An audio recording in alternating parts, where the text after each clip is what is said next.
Nggak ada umat sebaik umat Rasulullah SAW. Sifat Nabi paling asik, paling benar, paling abadi itu sifat yang basariyah. Sehingga nggak akan ada umat ini menstatuskan nabinya sebagai apa? Tuhan.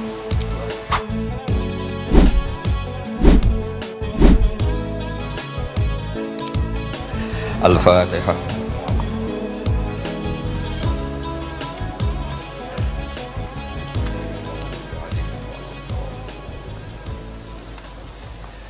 Ya, niki ngaos Ihya kitab kesayanganipun Mbah Hamid riyen beliau ngaos kalian Habib Ja'far, mbahipun Habib Taufik, Habib Durrahman.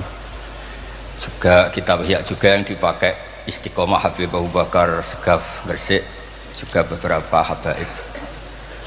Sedanten ingkang kula hormati wonten Mbak Idris, wonten Habib Taufik, Habib Durrahman, Habib Ahmad Al-Habsyi, Habib Ali bin Hasan, Sahibul Fawaid Al-Mukhtar. Saya sering baca kitab beliau. Semua habaib, semua kiai ingkang kula hormati. Niki kula seneng sangat, kula mun cocokan kalian Habib Taufik badhe guyon niki kan jenengan mboten usah tegang, tenang mawon. Pun dil-dilan niki, mun dil-dilan politik akhirat. Terus orang yang mulazim kitab Ihya pasti tahu di antara iklan niku promosi, tapi promosi saya. Niku Imam Ghazali nyebut wonten hadis kangge zaman akhir, inna min khiyari ummati fi ma nabba'ani al-malaul a'la qauman yadhakuna jahran min saati rahmatillah. Jadi di zaman akhir itu orang-orang yang keren itu nak sengguyu banter-banter. Karena itu cara melawan kodok kodar, melarat diamuk bojo diusir, itu cara ngimani kodok kodar, pokoknya guyu rame-rame. Terus kedua, memang Allah mensifati dirinya itu wa annahu wa adhaka wa abka. Allah itu mensifati dirinya adhaka, sing maringi guyu. Lan tiyang kata utangnya akeh, probleme kathah, nek semarung guyu ini. Karena itu sifatnya Allah Taala pasti mu'athirah. Allah mensifati dirinya wa annahu wa adhaka wa abka. Terus kula nate cerita tentang Habib niku cerita hadis tentang guyu. Kula nate cocokan mbek Habib Jindan. Niku banyak lah tentang hadis-hadis. Niki kula waos niki karena Maulid Simtid Duror kula maca, nanti saya pastikan secara ilmiah. Di antara khas beliau ketika sholawat ngendikan sholatan yattasilu biha ruhul musolli alaihi.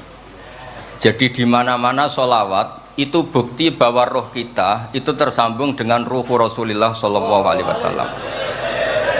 Dawe Sayyid Muhammad ketika ngendikan bagaimana biruhil anbiya. Bahkan Imam Malik itu memakruhkan orang bilang zurtu qabran nabi, enggak suka.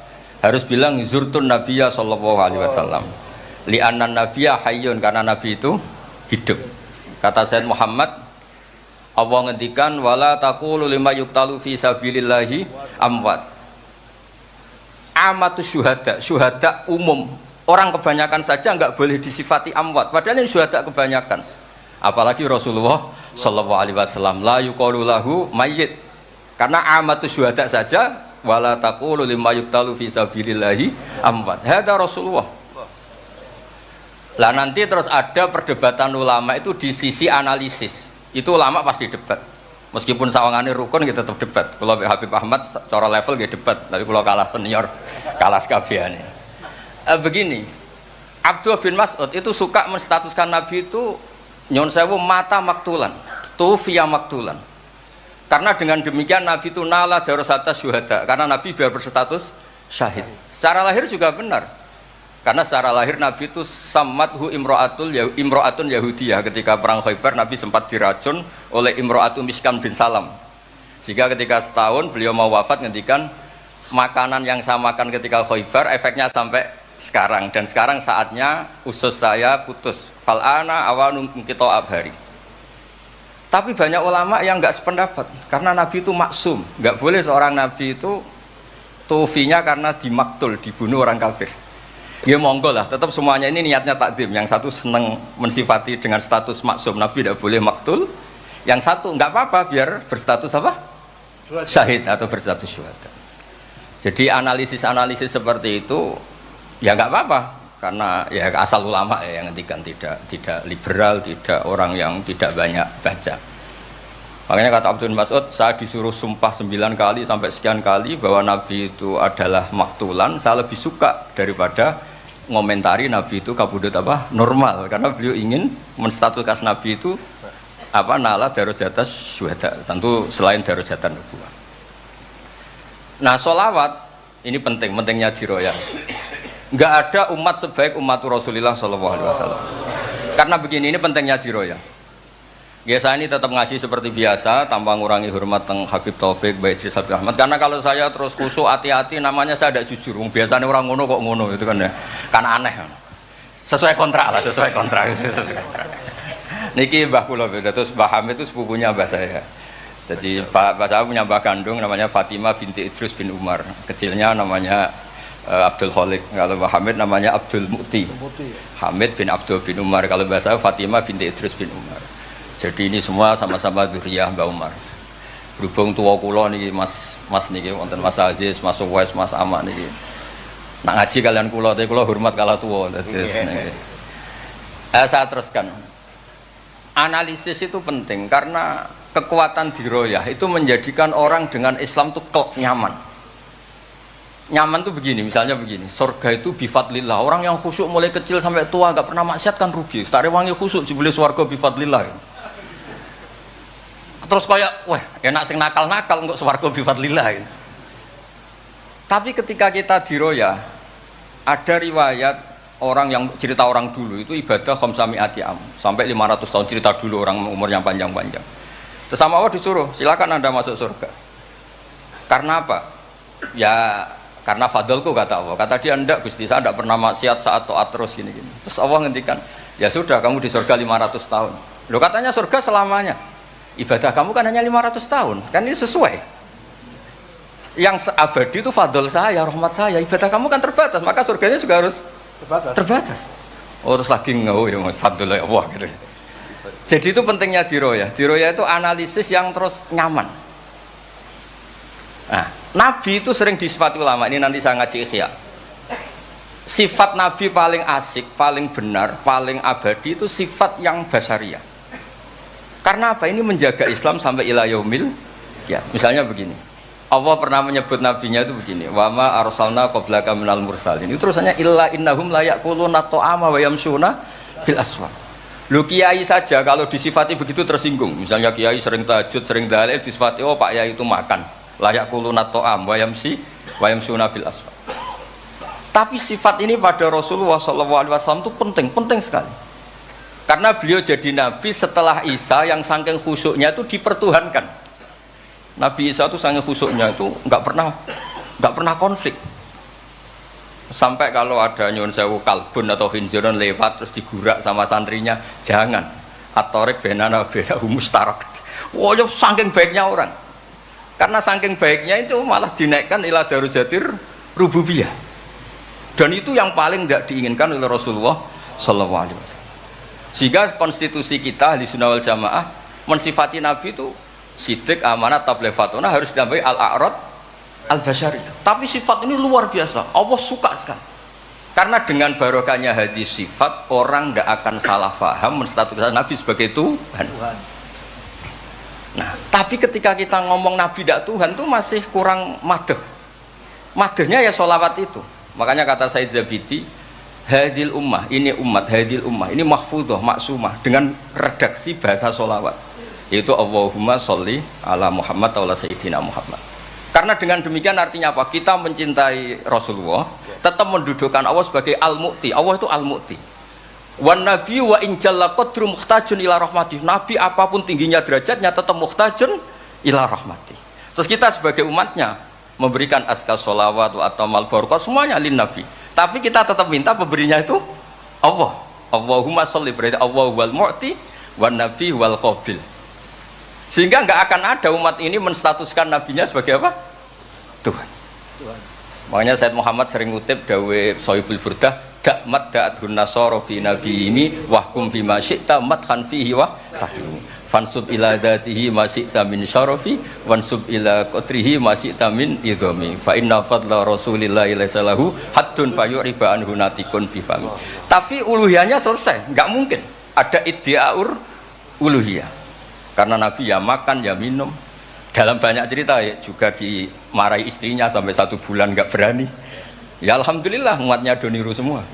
Niru damuk bojo rawani mulai barang itu ya ada ceritanya. Terus Sayyidina Ali juga sama neng masjid. Sing cerita ke NU ya, Sayyidina Ali damuk Sayyidah Fatimah terus turun ngisor beduk. Padahal zaman dulu nggak ada beduk karena yang cerita NU terus tidur di bawah beduk. Woi, beduk zaman itu. Barang sing cerita merbot tidur neng kamar mik. Padahal dulu nggak ada mik. Tapi apapun itu terus konflik-konflik itu biasa. Ya makanya saya suka ini mukadimah sebelum saya baca Ihya. Ada ulama yang populer sekali namanya Imam Wahidi, punya sarah, punya Quran, punya tafsir namanya Al-Basit. Di kitab saya kalau nggak salah sampai 25 jilid. Secara Mas Aziz Sinau serako berniya ini. Makanya saya ini termasuk kiai yang nggak boleh diundang kecuali Mbak Idris aja makso. Mau undang saya mesti iki sing ngundang Mbah Hamid ora aku. Ada terornya lah, ada terornya. Lah bahasa itu kan sepupu jadi ya piye ya rawan. Tapi suatu saat mungkin erane niki opo enteng pun. Mohon aman apa? Aman. Jadi diroya, saya ulang lagi napa diroya atau ikhya atau apa? Itu konstitusi, saya ulang lagi ya, di kitab Basit ketika Kanjeng Nabi ini dengerin betul ini ya ilmu itu. Nabi itu menghentikan begini, ini sa'altu waha ta'ala, saya ini pernah minta sama Allah ta'ala wa waditu anni lam akun fa'altuh, tapi saya berharap saya tidak pernah minta itu. Jadi Nabi sebagai manusia nate iri, ya Allah Sulaiman engkau kasih angin huduha syahr warwahuha kok enak kemana-mana terbang, jadi mboten usah jadi Indos Travel ya karena terus terbang ngoten mawon. Kayak kulon bolak-balik tawani umroh gratis Habib Taufik. Gus umroh Gus gratis. Tak angen-angen ndak ikhlas jebule digo Indos. Nah cara kula gak ada angin ya langsung terbang mawon. Walhasil cerita nabi-nabi dulu yang punya mukjizat yang dasar-dasar. Tapi jawabannya Allah itu apa? Muhammad. Terus yang diceritakan, ya pas jawab itu pakai redaksi mutakallim.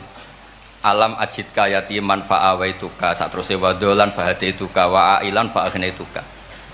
Terus Rasulullah itu senangnya bukan main.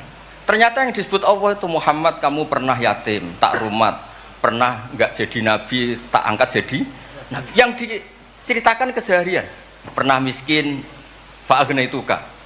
Ailan terus apa? Fa'agna. Itu Nabi senangnya bukan main. Saya itu sering cerita ke teman-teman yang seneng keramat. Misalnya ke iso terbang di Mekah, tapi ra iso ngopi piye.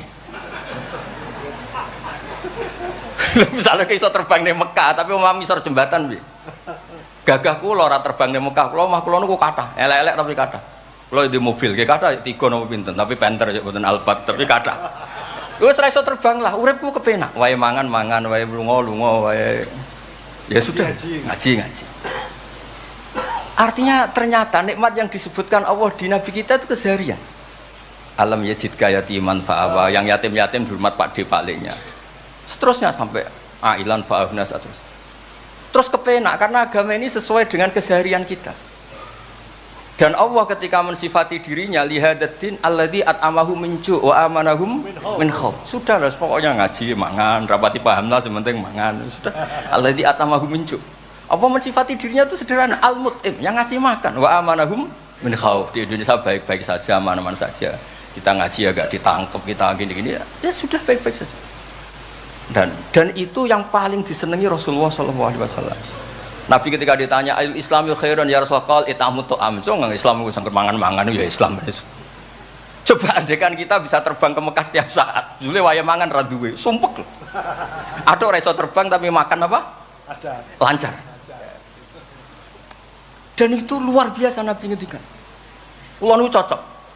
Ya selain reso terbang maksud ini. Tapi ini penting kalau aturaken supaya agama ini menjadi gampang. Sebab itu Hadaddin, saya sering cerita kemana-mana. Ketika Hadaddin cerita peradaban, saya sering cerita di banyak dosen itu sampai nangis saya cerita. Coba agama ini mensyaratkan iddah. Iddah itu kalau ada perempuan diceraikan suaminya atau tinggal mati. Itu kan potensi ya, ini misalnya Jumat mak kalau dalam kitab fikih kan tolak yang sunni itu fiturin lam yujami hafi, ketika suci dan suaminya tidak jima. Misalnya kamu nikahi janda, malamnya dijima suaminya, paginya bentrok terus cerai. Terus kamu nikahi nggak ada iddah, terus punya anak ya nggak mirip kamu sama sekali karena produk awal. Produk awal. Konsolat wangil ra karuan, nak mangan wangil, buwuling ra karuan. Ngundang kue abah. Kayak apa? Tapi barokahnya iddah itu selesai karena orang yang boleh dinikah harus baroatur rahmi. Berarti Islam ini mensafaati sekian orang karena tidak terjadi ikhtilatul ansab. Kayak apa baiknya Islam? Diatur. Tabani juga sama. Saya pernah ditanya seorang dosen, Gus, kenapa Islam mengharamkan anak angkat? Yang diharamkan itu intisabnya, bukan anak angkatnya. Kalau kamu sayang monggo. Tapi kalau anak angkatnya sampai lupa nasabnya, kemudian nanti ketemu saudaranya nikah, itu bahaya. Terus nanti sama saudara angkatnya pegang-pegang dikira gak batalkan wudhu padahal ajnabi. Itu yang gak diinginkan Kanjeng Nabi. Belum keangkuhan. Ya misalnya wonten tiyang tipe anak angkat kok gaya, anak angkatnya Gus Batus lali keluargane. Lala bapaknya jenenge Parmin terus muni anakku ayo repot. Itu kan mendidik keangkuhan. Mendidik napa? Keangkuhan. Sehingga Islam ibtalut tabanni. Dulu pernah ada periode orang nyebut Zaid bin Muhammad. Terus Allah membatalkan ut'uhum li abaihim wa aqsatu indallah. Akhirnya disebut Zaid bin Harisah. Tapi sayangnya Nabi tetap sampai jenis Sayyidah Aisyah mangkelnya bukan main karena pernah Zaid ini akhirnya punya anak namanya Usama. Niku nak jajar Sayyid Hasan, niku kayak gula kopi, sutok wireng, sutok putih kuwanteng. Niku nak meler umbelen. Kanjeng Nabi kadang ngendikan niku lho apa sisi corong Jawa kon ngersi. Sayyidah Aisyah gak gelem, umbele cah ireng kan gak enak. Jebule malah sing nyisi Kanjeng Nabi. Wih, mulyane Usama sing nyisi malah. Artinya sayangnya tetap, tabaninya dibatalkan tapi sayangnya tetap. Kayak apa Rasulullah SAW. Jadi kalau minta, dan itu di tafsir Basit itu yang saya paling suka ketika orang kafir bilang lan nu'mina laka hatta tafjura lana minal ardi yambu'a takuna laka jannatu min nakhil wa inabin fatufajjiral anharu khilalaha tafjira autus kita sama. Itu orang kafir mintanya kan aneh-aneh. Muhammad saya mau iman asal kamu menjadi orang kaya raya, kemudian kamu tidak akan membebani kita, atau Mekah ini menjadi sungai yang menjadi subur semua. Itu yang paling kurang ajar bilang gini, autar kofis sama walan nu'mina liruqiyika hatta tunazzila alina kitaban nakro. Lebih parah lagi ngomong gini mereka, auta tiabillahi wal malaikati qabila. Gini loh Muhammad, Allah turun dari langit terus gandeng kamu sama Jibril, terus tangan kamu diangkat dimaklumatkan ini loh Nabi akhir zaman. Itu di semua riwayat ahli tafsir mengatakan kenapa Allah tidak nuruti itu, karena ketika konsep Quran itu rasional sesuai fitrah salimah, orang yang menolak itu angkuh. Meskipun minta mukjizat itu yang menolak itu angkuh. Sebab itu kalau suwon Quran itu ya yang keseharian kita secara sosial, ya alladzina yunfikuna fis-sarra wadarra. Kalau sering cerita, kalau kamu merantau ke Jakarta, nemui teman misalnya Zaid, ketika berteman kamu sering ngasih uang. Sekarang Zaid jadi menteri atau jadi pengusaha di Jakarta. Dulu ketika berteman kamu sering ngasih uang Zaid. Ketika tersinggung wal kadhiminal ghaidha. Ketika Zaid salah wal afina. Kamu ketemu di Jakarta pede. Coba ketika Zaid miskin, mbok jotos-jotosan. Mbok mel-melan. Sekarang jadi pejabat, ditangkap sampean. Karena dendam. Makanya Ibnu Khaldun ngendikan hadatin, agama ini itu diatur secara sosial. Hatta Rasulullah SAW man uyyida bil kauni kullih lausa'a, orang yang bisa menggunakan sarana mukjizat apapun di dunia ini itu saja diatur oleh Allah. Fabima rahmatin minallahi lintalahum walau kunta fatun ghalidhal qalbi lan faddu min hawli. Misalnya ini contoh Mas Aziz, misalnya Mas Aziz keramat iso terbang yang Mekah, ketemu kalau didoni disadui, tetap tak pisoi Mas Aziz terbang di Mekah. Artinya apa? Nabi dengan segala mukjizatnya kok faddun ghalidhal qalbi tetap lan faddu min haulik. Artinya mukjizatnya Nabi sebanyak apapun, ketika secara sosial beliau salah, andekan ya tentu andekan karena nggak mungkin terjadi, tetap lan faddu min haulik. Makanya terus Ibnu Khaldun mengatakan hadatin sesuai fitrah salimah, bahwa peradaban manusia dibangun dengan akhlak. Nah kalau sudah ngaji seperti ini dawuh Imam Wahidi, ketok mukjizate dawuh wa innaka la'ala khuluqin azim. Ya, terus niki barokah ngaji niki, sing kepengen keramat aneh-aneh stop. mergo kepengen tok orang arah kasil pun stop mawon sampean manut Gus Bak ora usah keramat tapi mlebu swarga. Niku mun sing gampang apa.